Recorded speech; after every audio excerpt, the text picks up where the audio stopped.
বোমা ফাটার শব্দে প্রেমিকা যদি বেরিয়ে আসে কথা হবে। প্রেমিকার সঙ্গে দেখা করতে ইউটিউব দেখে বোম তৈরি করেছিল, সেই বোম ফাটিয়ে পালিয়েছিল প্রেমিক ও তার বন্ধুরা। ছট পুজোর রাতে বৈদ্যবাটিতে বোমা মারার অভিযোগে 4 জনকে গ্রেপ্তার করল শ্রীরামপুর থানার পুলিশ। গত 28 অক্টোবর ছট পুজোর মধ্যরাতে বৈদ্যবাটির 18 নম্বর ওয়ার্ড মালির বাগান খামারডাঙ্গা এলাকায় বোমা ছোড়া হয়। সিসিটিভি ক্যামেরায় সেই বোমা মারার ছবি ধরা পড়ে। একটি বাড়ির দেওয়ালে লাগে বোমা, জানালার কাঁচ ভেঙে যায়। ঘটনার তদন্তে নেমে পুলিশ যে বাড়ির দেওয়ালে বোমা মারা হয়েছিল সেই বাড়ির বাসিন্দাদের জিজ্ঞাসাবাদ করে, কিন্তু কোনো সূত্র পাওয়া যায় না। এরপর এলাকার লোকজনকে জিজ্ঞাসাবাদ করার পাশাপাশি সিসিটিভির ফুটেজে একটি বাইকের ছবি দেখে তার সন্ধান শুরু করে। পুলিশ সূত্রে জানা গেছে, মালির বাগানে যে এলাকায় বোমাবাজি হয়েছিল সেখানে এক তরুণীর সঙ্গে চাপদানি স্থানীয় যুবক সাগর মালিকের প্রেমের সম্পর্ক ছিল। সেই সম্পর্কে অবনতি হওয়ায় বেশ কিছুদিন যাবৎ প্রেমিক প্রেমিকার দেখা সাক্ষাৎ হচ্ছিল না। এর মধ্যেই প্রেমিক বন্ধুদের মারফত জানতে পারে প্রেমিকা অন্য এক যুবকের সঙ্গে মেলামেশা করছে। এদিকে সাগরের ফোন ধরা বন্ধ করে দিয়েছে তরুণী। এক বন্ধু সাগরের নাম হারিয়ে তরুণীর বাড়িতে ফোন করে। সেই সময় তরুণী বাড়িতে ছিলেন না। তার মা ফোন ধরতেই মেয়ের সম্পর্কে বাজে কথা বলে এবং গালিগালাজ করে। মায়ের কাছে এই কথা শুনে তরুণী আরো ক্ষেপে যায়। কি করে প্রেমিকার সঙ্গে দেখা করা যায় সেটাই ভাবতে থাকে প্রেমিক। যখন দুজনের সম্পর্ক মধুর ছিল তখন গভীর রাত পর্যন্ত তারা ভিডিও কলে কথা বলেছে। বাইরে বেরিয়ে নির্জন রাস্তার ছবি দেখিয়েছে তরুণী। বন্ধুদের সঙ্গে আলোচনা করে বুদ্ধি বের করে সাগর। ইউটিউব দেখে কতগুলি বাজির মশলা দিয়ে বোমা বানায়। বোমা ফাটার আওয়াজে তরুণী যদি বেরিয়ে আসে তাহলে তার সঙ্গে কথা বলবে, এই উদ্দেশ্য নিয়ে ছট পুজোর রাতে 4 বন্ধু পৌঁছে যায় মালির বাগান এলাকায়।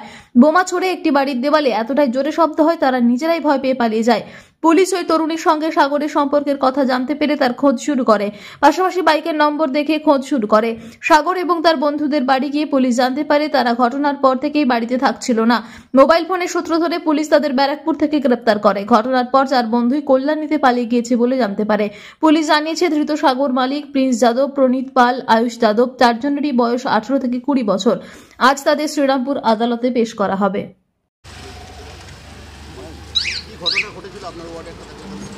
রাত্রির দিকে কেউ এসে ক্র্যাকার বোম আমাদের এই সামনেই আমাদের পাম্পের উল্টো দিকে যে বাড়িটি আছে এই বাড়ির দেয়ালে ক্র্যাকার বোম মেরেছে। এটাই হচ্ছে ঘটনা।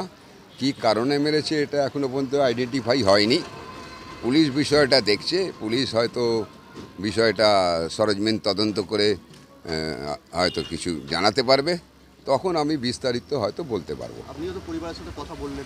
আমিও পরিবারের সঙ্গে কথা বলেছি। তারা বলছে কী কারণে আমাদের মেরেছে আমরা নিজেরাই বুঝতে পারছি না, তো কি করে কি বলি। তো ন্যাচারালি এটা পুলিশের ভেরিফিকেশনের উপর নির্ভর করে আমরা বুঝতে পারবো এবং তারাও বুঝতে পারবে যে ঘটনাটা কী। আপনি স্থানীয় যেহেতু জনপ্রতিনিধি, আপনিও কি চাইবেন না যে তাড়াতাড়ি যারা দোষী তারা? নিঃসন্দেহে আমি তো চাইবো যারা দোষী তারা কঠোর শাস্তি পাক, তাদেরকে আইডেন্টিফাই করে খুঁজে বের করা হোক এবং তো তাদের সম্পর্কে আমরা বিস্তারিত জানতে পারবো। কেন ঘটনা, কেন এই ঘটনার উৎপত্তি, এগুলো বুঝতে হবে এবং সেই দায়িত্বটা আমাদের অ্যাডমিনিস্ট্রেটিভ পুলিশের ওপর রয়েছে। তো ন্যাচারালি সেখান থেকে আমরা পরবর্তীকালে আশা করি জানতে পারবো। আমরাও নিজেরাই চেষ্টা করছি জানার। এই না, কোনোদিন করেনি। খুব পিসফুল ওয়ার্ড আমার 18 নম্বর ওয়ার্ড, বড় ওয়ার্ড কিন্তু পিসফুল ওয়ার্ড। বিভিন্ন ধরনের জাতপাতের মানুষরা থাকেন কিন্তু তাদের মধ্যে কোনো ব্যাড রিলেশন কোনোদিনই আমি দেখিনি। কেন এরকম হলো এটাই আমার কাছে খুব অবাক লাগছে। হ্যাঁ, গভীর রাতেই হয়েছে শুনেছি। আমার নাম স্বপন কুমার ঘোষ। আমি 18 নম্বর ওয়ার্ড বৈদ্যবাটির পৌরসভার অন্তর্গত 18 নম্বর ওয়ার্ডের পৌর সদস্য।